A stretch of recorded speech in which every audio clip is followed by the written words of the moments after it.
to finish off Week 13 here of this NFL season. Welcome in, everybody, to the post-game show. I'm Colleen Wolfe with Steve Smith Sr., Joe Thomas, Michael Irvin. Congratulations, guys. We all got our picks correct tonight. I feel like that might be the first time we all swept them, so good job. Let's take a look here at the AFC playoff picture, how things stand. In terms of the Ravens, they stand the same way. They are the 9 seed still. They keep pace, though. That is the most important thing in this loaded wild card race here in the AFC. Of course, they have a big game coming up against the Browns next Monday. They do have a little bit of a softer schedule, though, so that bodes well for them in the postseason. But the story of the night was the way that this Ravens team was able to run all over this Cowboys run defense. 294 rushing yards, Joe. It was an impressive performance. Yeah, when things are a little bit rough, and they were a little bit rusty early on in the night, they struggled to throw the football. You're going to lean on your identity. You're going to lean on who you've been for the last few years. And for the Ravens, that's a team that can be physical, that can run the football. And it just so happened that they were going against a 1AA opponent tonight. So it's good to have that non-conference opponent to be able to get back on track after a couple of weeks of being on the sideline. They had the Dallas Cowboy, what was supposed to be, I guess we're calling it a defense, but they gave up almost 300 yards on the ground. The Ravens just pummeled them nearly from start to finish, and we saw that the physical approach by the Ravens, the 4 different running back by committee approach, just wore that Cowboys defense down, and by the 4th quarter, they were ready to submit and go back to Dallas. God, I miss you guys. Yeah, you're right. I'm glad Steve, are you okay over there, man? Oh, yeah. Are you okay over there? Oh, he is shredding you, Irvin. He's shredding you. Stick it out, man. There's no doubt. No. He's not shredding me.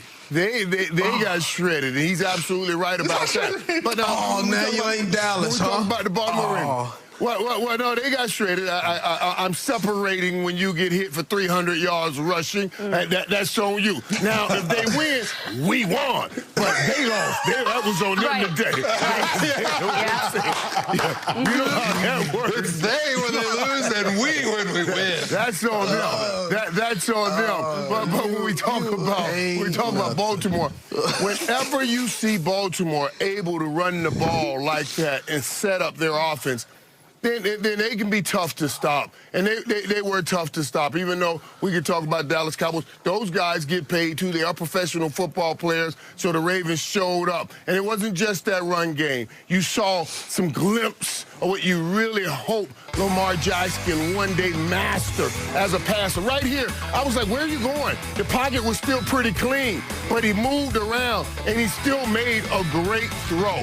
I thought it showed me a couple things. First of all, will he ever be able to get comfortable just sitting in a pocket? Because that was a clean pocket. Why are you starting to move? But he still completed the pass when he moved outside of that pocket and made a play. If he can continue to develop being able to make throws like this, then Lamar Jackson can become that quarterback that we thought he could become last year when he had some incredible games.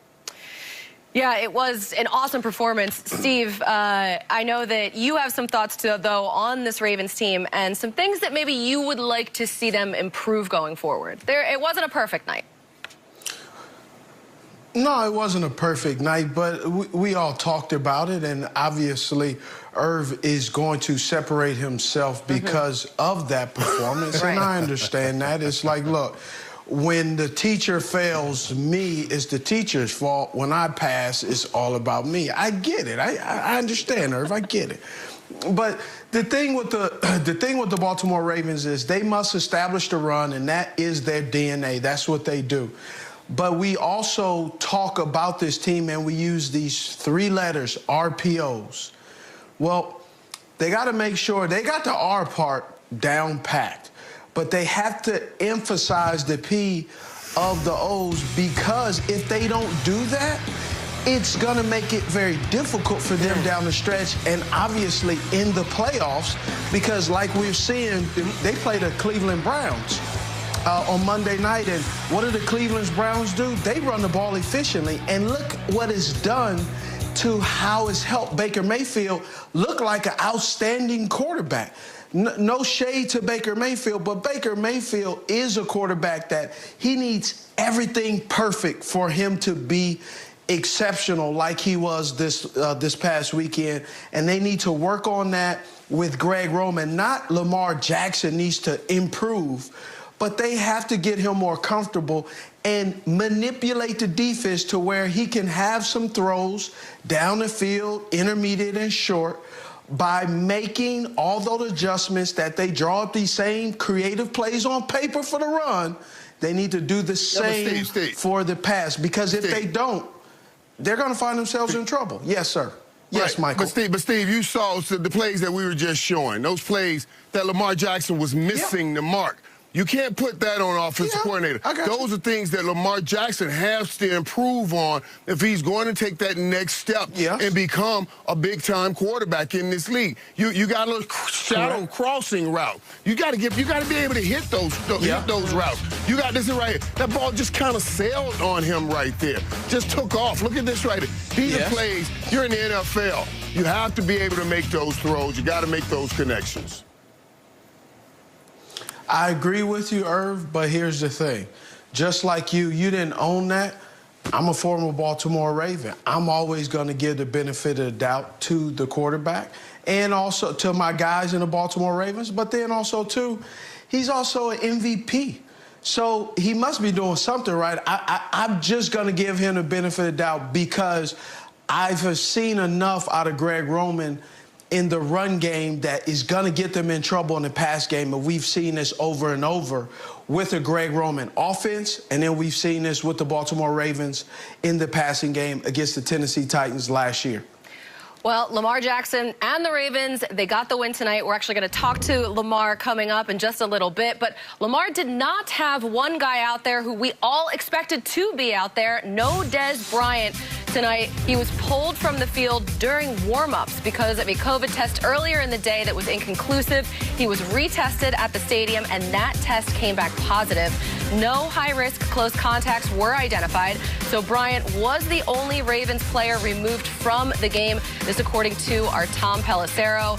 Dez was, however, tweeting throughout the entire game. He did let us know initially that he got COVID. Then he had tweeted earlier that he's not coming back. He's being smart. And then he tweeted this. Okay, yeah, I am coming back. So you know what, Dez? He was trying to deal with it, trying to cope with it tonight, and we were all along for the ride with him. You can check out his Twitter feed if you want to see what else he was getting into tonight. It was pretty funny. All right, so we are moving along here on the post-game show. We're going to talk to Lamar coming up.